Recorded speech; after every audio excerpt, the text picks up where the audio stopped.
say it's about skills, or that it's all about strength. Actually, it's about both.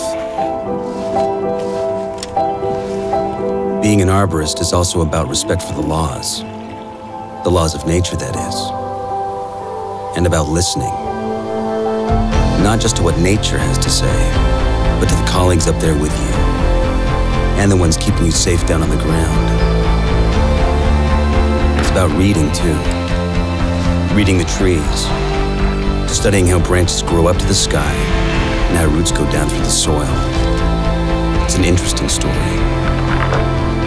And at the end of the day, it's about your most important client, nature.